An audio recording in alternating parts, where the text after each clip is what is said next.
Have you seen the curtain design for Victor Wembanyama's Prizm rookie? Or the neon design for the new Topps Series 1 baseball?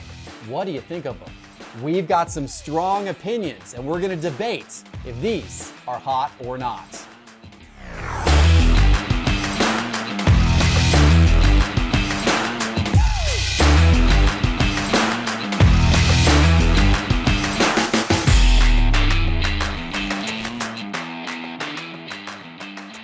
Hello, sports card investors, and welcome to another episode of Cards on the Table. A special episode today, gentlemen, because this is the final show ever being recorded in this studio. Because next time you see us, we're going to be over at Cards HQ in our brand new sports card investor studio inside Cards HQ starting next week. But we got one more show today here, so let's make it a good one, Teapot. Doug, you ready to go today? I'll do my best. Yeah. Well, I mean, it's always kind of a moderate effort over here. But we're starting off today, guys, talking about a couple of really intriguing, important card designs that have been released. Victor Wembanyama's Prizm rookie card. It's got a curtain behind it. Sure, yeah. It's maybe a little unusual. There's a lot of people who have strong opinions about that. Then we also have seen the new Topps Series 1 baseball design, the flagship product. It comes out in about a month. We see the designs now. It's got like a neon type vibe to it. Doug, what do you think of these designs? Yeah, I actually care a lot more about this Topps issue than the Wemby issue, right? For Wembanyama, it's one card in the set, not the entire set that we're scrutinizing. And I don't care. I mean, to me, it doesn't do anything to make me mad or make me outraged. You don't care about what could be one of the most key basketball cards of all time. No. If this guy lives up to his potential. No, not at all, because we don't buy Prizm because we love the photos. You'd be buying Stadium Club or Photogenic or something if that's what you're looking for. I mean, sure, it's a bit of a lazy Photoshop. It's a black curtain on a stage, but he's in an action photo. Not great, but also who cares? I mean, there's a lot of people that do, though, and I find the outrage to be, kind of phony. Like, we're always looking for something to get really mad about, and that's what you're going to gravitate towards. I don't care. It's fine. You're buying Prizm because it's the flagship and you're investing in the flagship rookie. The photo is kind of whatever. Topps is a bigger deal to me because we've seen a couple different leaks. We saw the Ellie De La Cruz with these giant borders, with the player confined within those giant borders. But then all the other leaks, a little bit different. The borders were much thinner and better. And then the player photos would kind of overlap the border a little bit, and that was fine.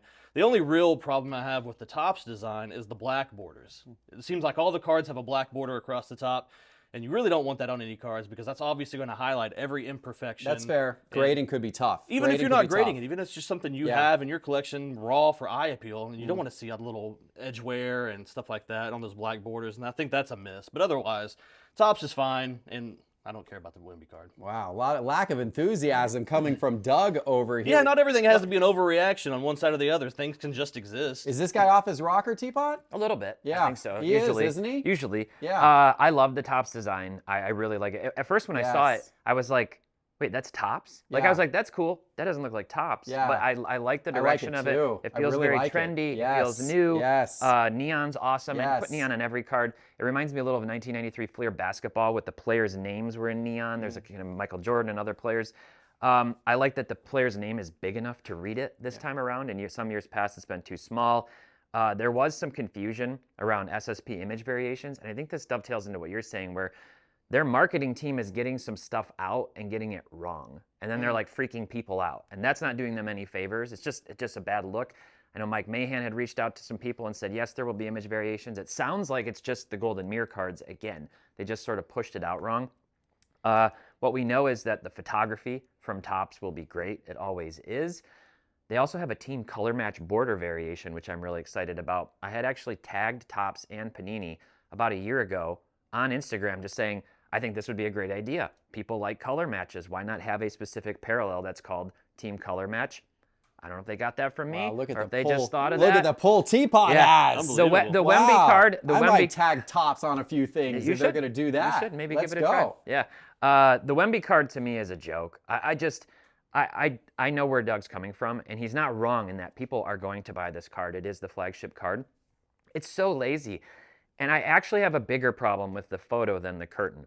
It's Wemby just going like this. Yeah. Think about the most iconic Prizm basketball cards that we would think of that were cool looking. Zion, hands over his head dunking. Anthony Davis, very similar shot. Dame's going up for a dunk. Luka's signature fadeaway. Like, these cards stand up against the test of time, and it's Wemby with a curtain dribbling. It doesn't look good. It really doesn't look good. I wish they had put a little more effort into it. I don't mind the curtain so much. It's like a different treatment for the guy who is supposed to be, you know, the next great thing. I don't mind it so much. Photo's not the best. I agree with you. I do agree. Top Series 1, love the design. Think they knocked it out of the park. Enthusiastic to see that. I actually think that Topps design will really hold up well over the ages. I think it will too. I think a decade or two from now, we look back and like, that was a really cool card design. People will like that. Well, we're out of time on the topic, but actually along those lines, I'm going to extend for a second because what is your favorite Topps design over the years? Recently, probably 2017 soccer / 2018 baseball. Okay. It's really clean and the parallels look amazing. It's a full card parallel. This is chrome I'm talking about, of course, not paper, but that's it for me. How about you? I really love that year. I also like 1999 and 2014, which was Mookie's rookie year. Great. See, I got to go back to my nostalgia. Those 1987, the wood borders. I mean, you can never do it today, but man, they hit back in the 80s. And that Bo Jackson Future Stars with that with the rainbow. Beautiful rainbow. Oh, that card 100%. hits, man. 100%. That card hits. I love it. I love it. Love those cards. Okay, let's.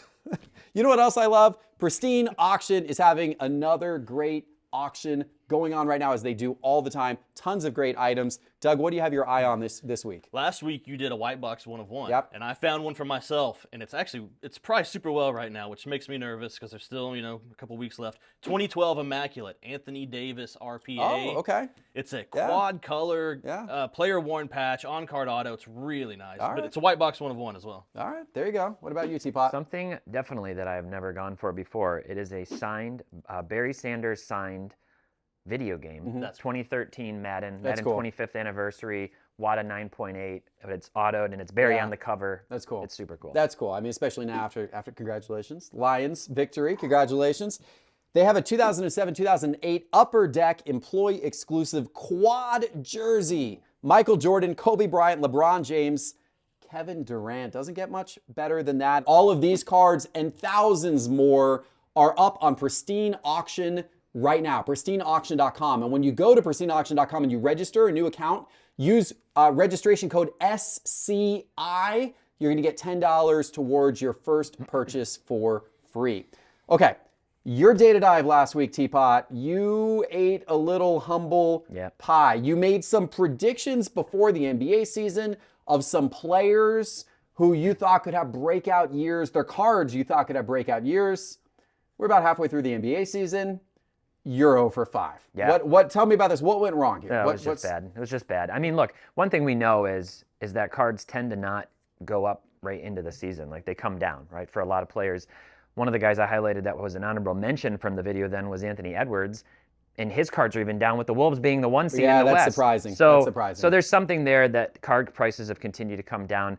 But a lot of the guys that I picked, just for a myriad of reasons, things aren't working out. One of them was Cade, and the Pistons, are the Pistons, and now he's hurt.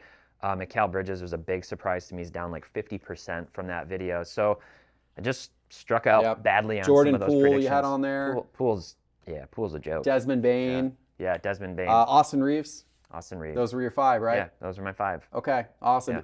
Doug, are there any of those that are still worth investing in right now? Any of those that could maybe have their card prices turn around the second half of the season and actually make Teapot's prediction eventually come true, that they were in fact good cards to buy? Is this where I go on my big Dylan Brooks rant? You might have to. Desmond Bane, formerly known as Dylan last Brooks. time we did this, I completely mistook Desmond Bane for Dylan Brooks and just went off on him.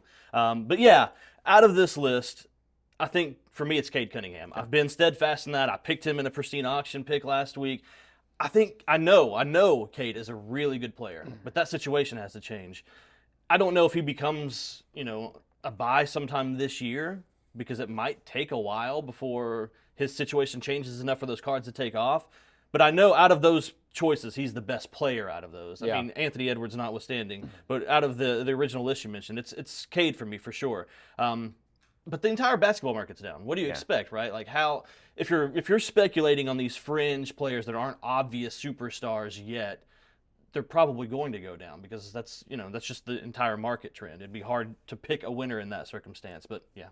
Basketball cards have been pretty beaten up. cold overall. And of course, they were the ones that were the hottest as the market was going up in 2020 and 2021. Basketball was the hottest segment of the sports card market. It has been the coldest segment of the sports card market, or certainly at least one of the most cold over the last couple of years. And I talked to a lot of other card dealers, card shop owners who say that they are not moving basketball almost at all in their stores right now. It is football and baseball. Baseball is moving really well. Yeah. Football moved well during the season, and it's probably continuing to move well now during the playoffs.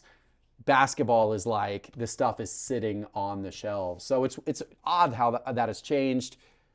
Hopefully that starts to turn in the next couple of years. Obviously, Victor Wembanyama, I think, is still going to have a lot of excitement about him as the next few years progress. It'll be interesting to see. But in terms of your list, the guy I didn't see mentioned, I didn't see Michael Jordan. He doesn't fly under the radar too much. That's where my money is going into Michael Jordan right now. It's been incredible as a lot of these young guys have just absolutely bottomed out.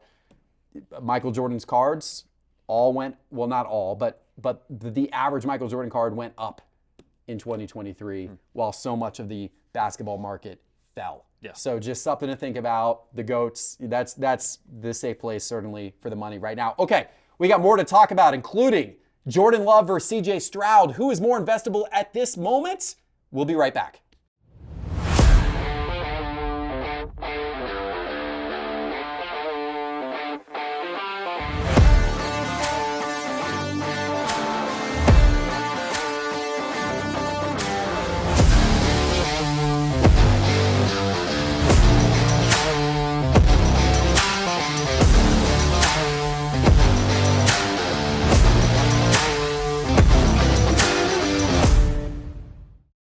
Guys, you hear me say it every week, but now is the time to get Market Movers. Try it out for free. Just go to sportscardinvestor.com, click Market Movers in the main menu bar, or go to the App Store on your phone and download the Market Movers app from the App Store right now. All right, guys, couple of mailbag topics this week. This first one, CJ Stroud and Jordan Love. We are coming off of two really impressive performances by both quarterbacks this last weekend in upset victories. Both of their teams, very impressive. Didn't really, in my opinion, see that coming with either of them, especially the margin of victory, the decisiveness of victory. Jordan Love's cards and CJ Stroud's cards have been hot all season, but if you wanted to buy one of them now, which one would be the better one to buy? Teapot. If I had to buy one right now, it would be Stroud. Surprisingly, his prices are actually down a little bit over the last 90 days, like 12%. I just believe in Stroud long term. I actually, in spite of a nearly 9.5 point spread in favor of the Ravens this weekend, I think the Texans of those two teams, being the Packers and Texans, have the better chance to win the game this weekend. The Texans look really good. Stroud looks like the real deal. Before he got hurt during the season, he was like top 5 in MVP consideration. Not just Rookie of the Year, but MVP. He's had a fantastic year. Unfortunate for Puka Nacua because he should also be Rookie of the Year. He had an incredible year. When I look at Love, I would be selling right now. Not even holding, I would be selling. I'm not convinced yet, and I don't think it's my bias as a Lions fan, that he for sure is the guy. He's playing fantastic football right now, but we've seen this happen time and time again with so many people. Just pure eye test, Stroud looks like the real deal. Love is a wait and see for me, and his card prices are super up like 60%. Yeah, they're up a ton. Yeah. Yeah. You remember when Teapot on the show was telling us how Brock Purdy didn't pass the eye test? Oh, yeah. Wasn't the real deal. Oh, 100%. Yeah. Would sell right now. Remember those days? Mac Jones. I did. I remember those days. Yeah. So does this guarantee that Love is gonna be like I might Super have Bowl? to change my answer. Okay. Now, yeah. All right, Doug, where are you at with these two? Sell both, honestly. Okay. I mean, Yeah. as of right now, I don't think you want to buy either one of them. They're both probably peaking in price. Yeah. Either one of them is going to win this Super Bowl, so you're going to have much better buying opportunities than right now. But I'm definitely personally taking Stroud over Love right now for a lot of the same reasons. I thought Stroud was consistently good throughout the entire year. I like that division better for the Texans than I do that division for the Packers. And I was way off on Jordan Love. I thought he was a terrible buy in the preseason. And I looked right for a period of time. He actually was really terrible. He did for struggle, a few games. yeah. He struggled. And that's probably the difference. Yeah. The thing that kind of separates this for me is the fact that he's had that stretch of really bad play. Although he's great now. I mean, he's certainly turned it around, and so has the talent around him. But give me Stroud and his consistency and his leadership and that division. That's who I'm going with. Yeah, the Jordan Love story is very similar to the Desmond Ridder story. You know, he struggled. Is it? Yeah, struggled. He's gone through this period of struggle. Yeah. And then next year he's going to be beating Dallas in the playoffs. It's going to be, well, I guess, yeah, it's going to be incredible. Just going to, take out Dallas. It's going to be What team? absolutely wonderful. What team will Ridder be on? I'm not sure. That's a good question. I don't know. I'm not sure what team he's going to be on next season. Might not be the Falcons. All right, good debate on that topic, guys. Let's go to this next one, the Tom Brady Bowman Draft. You know, this card, the 2023 Tom Brady Bowman Draft in the Expos jersey. So much hype around this card. We've talked about on the show before. The Superfractor 1 of 1 gets pulled, gets sold at Golden Auction. Sale ended over the weekend. $158,600 sale. That's a big number. But there's many out there who are deeming this a huge disappointment. There is a bounty of $500,000, but that is on the gold 12 out of 50 because that's the one that's got the inscription. Yeah. If baseball doesn't work out, there's always football, right? So, but is that card really worth 3x what the Superfractor is worth now that we know what the Superfractor went for? What's your reaction to this sale, Teapot? Doesn't seem like a bad price for a photoshopped, airbrushed card. And as we have learned, the photoshopping news on that just kind of came out this last week. That kind of stinks. Yeah. That does kind of stink. Yeah, I mean, look, I was never particularly enthusiastic personally about this card. Like it's a baseball card of a football player that is, promising to be a first auto, but 30 years later or whatever, like. I get it. I have no problem with it. I definitely wasn't one of those people, going, ruining the hobby because of this Brady card. And we know there are a lot of people that are saying that. They still That's are. all it's like over all they social want to talk media. about. Ruining the hobby. No, I don't care. I think if there are people who are buying this card, if there are people who like this card, if there are big Brady, high-end Brady collectors putting bounties out on the card, then it's obviously a success. Yeah. It's been a huge marketing success. The commercial was fantastic. No issue with it whatsoever. I don't get the card personally. I don't know what its staying power is long term. If they keep doing more things with Brady in baseball or something long term, then does it devalue this? I have no idea how it's going to play out. But I thought that was a pretty big sale for a baseball card of a football player that's made years after. It was the biggest sale of any 2023 baseball card. Yeah. Period. Yeah. More than any Superfractor of any of the rookies or anything this year. What do you think, Doug? I think it's an absolutely amazing price for a who's this? Tom Brady card. Sorry, not Darren Fletcher. This is a really great price for a gimmick card. I thought 6 figures would be really strong. Yeah. We had people wildly speculating that this could be 250,000, and that was just I never saw that angle. This was, to me, just more of a fun marketing gimmick to kind of push the product, have fun with, Fanatics not having the football license yet. It was a way to incorporate something fun with Tom Brady Day. This was just a really good and very successful marketing attempt. Yeah. That's all it was for me. And for them to just put something like that together and manufacture this $150,000 card, that is actually what it does for me. It really encourages me going forward, seeing what they're going to do in the future with marketing and how they can just do this, just create this gimmicky baseball card is worth $150K. What are they going to do when they have the licenses and they have more, they put more marketing effort into this? I think there's going to be some fun, encouraging stuff in the future. This card does nothing for me. I agree with Teapot on it. I thought it was pretty cool. People, look, I said from the beginning, just to be clear, that I did not think these Tom Brady Bowman Draft cards were really good investment cards. I wouldn't look at this as an investment card. I think for a Brady collector, if you got a lot of really nice Brady stuff in your collection and you want an unusual, cool, memorable, one-of-one piece, this is it. Like, this is a cool piece to add. I mean, for the collector who's already got there's a lot of other Brady cards I would buy before this one, without a doubt. But if you've already got those, then, and you're a big Brady super collector, then of course, this is really cool. Would you rather have the 12 with the inscription? The 12 out of 50 with the inscription, yeah, maybe, because that's the one that it seems like is a little more hyped. Maybe so. Yeah, but you know what? I mean, maybe the person who bought this is going to buy that one too. Who knows? Maybe. Anyway. All right, guys, we appreciate you watching today. Make sure to like, make sure to subscribe. Go get Market Movers right now. Go to sportscardinvestor.com, click Market Movers in the main menu bar, or download the Market Movers app. We appreciate you, and we'll see you next week in our brand new studio. Until then, take care.